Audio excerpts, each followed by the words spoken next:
Hey guys, welcome back to a brand new video here on the channel. This is going to be a cheeky little movie review for The Conjuring Last Rites, the fourth and final installment in the Conjuring quadrilogy that started back in 2013.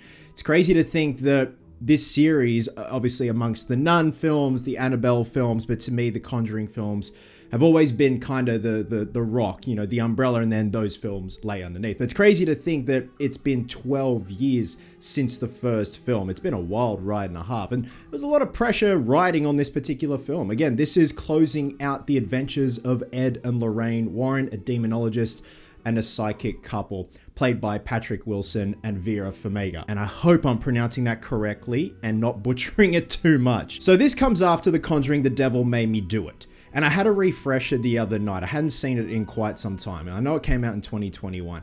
I feel like with The Conjuring, The Devil Made Me Do It, the idea was there. I liked the concept of wrongfully accused for murder and using the possessed by demons card in court. It's an interesting concept. I think because we had a change of director, James Wan didn't return this time around, and he doesn't in Last Rites, but I will get to that. I feel like it just did not stick the landing. Again, the idea was there. You know, the execution just wasn't there. It felt a bit lackluster. I felt like at that point the franchise had lost a bit of steam. So going into this one, I was very apprehensive, and you know, my expectations were tapered quite low. And this time around, we got Michael Chavs, who directed The Devil Made Me Do It, returning for The Last Rites. And you know, big shoes to fill. This is closing out the adventures of Ed and Lorraine Warren, and you got to somewhat go out with a bang, but I feel like at the same time, you need to have a bit of gas left in the tank just to leave people salivating. But you got to commit to the bit. You got to commit to wrapping this thing up. Did they wrap it up nicely? I think so. I think it was serviceable, and I'll get into that. In regards to the ending, I'm not going to be going into heavy spoilers. I will be touching on one little minute plot point at the very end, and I'll give a spoiler warning down below because you can never be too careful. Some people may see it as a spoiler and some people may not. So it's very subjective. Now, when it comes to the story of this film, we open up with a flashback sequence of a very young Ed and Lorraine Warren. Lorraine is pregnant with their daughter, Judy. They encounter somewhat of a haunted mirror. Judy has inherited something very similar to her mother. There is then a family in Pennsylvania that has come into contact with this mirror. They have inherited this same mirror.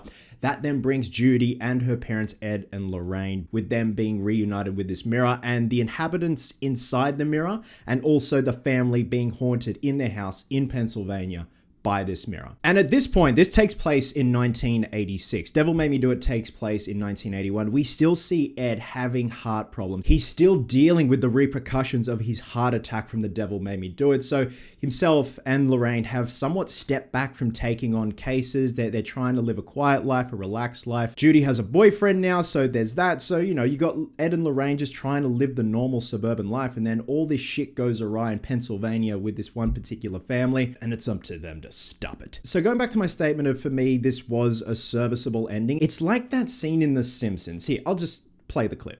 Marge, I'm confused. Is this a happy ending or a sad ending? It's an ending. That's enough. It was kind of like that. I'm glad at least it wasn't a lackluster shit ending. And I think it's going to be very subjective for people, whether or not they feel fulfilled, their cup is filled, their cup is full with the ending, and the chapters of Ed and Lorraine Warren have been closed out and they're at peace, and some others may not. Some people may want to see more. I, for one, do not. And I don't mean that in a bad way. You just got to know when to call it a day. I will say, though, the one constant through line with these films are the performances from Patrick Wilson and Vera Farmiga.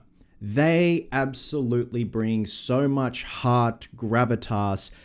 I always buy into their chemistry. From day one with the first Conjuring film, I think they are a great on-screen couple, and they've followed that through right up until the very end. I think this is one of their best performances together as Ed and Lorraine.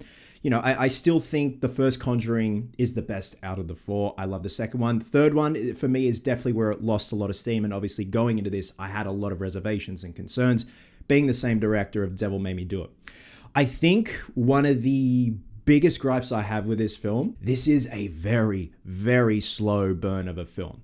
This film clocks in at about 2.25 hours.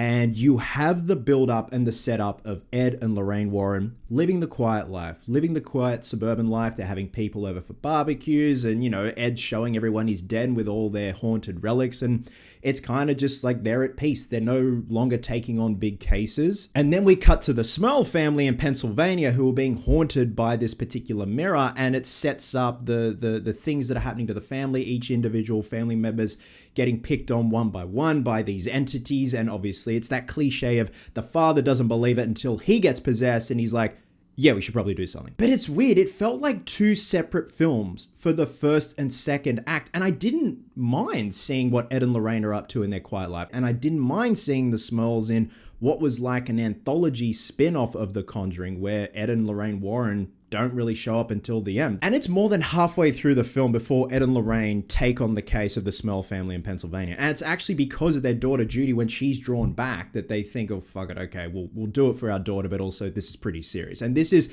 essentially the case that broke Ed and Lorraine and made them just quit taking on big cases forever. But once the shit hits the fan and it's essentially leading straight into the third act / the climax, that's when things really get ramped up, and I really thoroughly enjoyed this film. And in amongst the slow burn, you have a bit of a lull and then you get a scary moment, and that's always the biggest draw card with these films.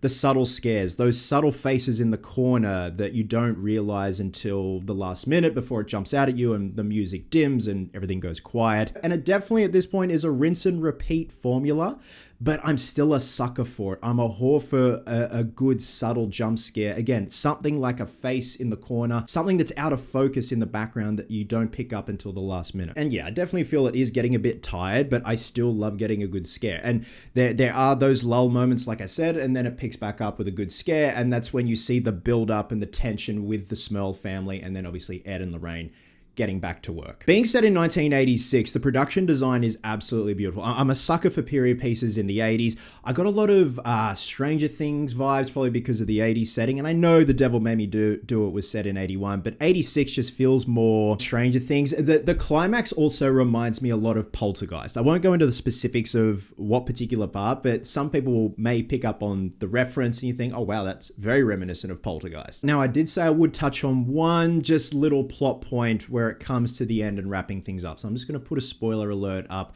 just in case there are people that just don't want to hear that and jump to this particular timestamp. So when it comes to wrapping up the story arcs of Ed, Lorraine, their daughter Judy, I like that they committed to just ending it. They have retired. They're not taking on big cases anymore. They're essentially doing just over the phone talks, helps, seminars, and stuff like that. I like that there's a certain event that happens at the end where they wrap everything up and you see into the future of what's happening and where they are in their lives. And it's a beautiful little montage, and I thought it was quite well done, and they take into consideration the psychic abilities of Lorraine. But what I like is there wasn't that trope of this event that's happening at the end where shit goes awry and a haunting happens, or an entity or a demon appears in front of them and they kind of do the look to the camera and they're like, well, I guess we better get back to work. No, they just commit to the ending. So I appreciated that. So guys, overall, I feel like this was a serviceable ending to the Conjuring universe. I don't know what's going to come after this. I really hope they definitely have called it a day. Whether or not we're going to see any more Annabelle films, the Nun films, I don't need to see any more of that. Again, I think the biggest through line and the biggest draw card are the performances from Patrick Wilson and Vera Farmiga. And once again, they do an incredible job. The production design is great. The performances on a whole are wonderful. I love the dynamic of the Smurl family. It's beautifully chaotic, but I love the relationship that we see between Lorraine and Judy and of course Ed. I just buy into the fact that this is a beautiful little family. The film does have a lot of heart.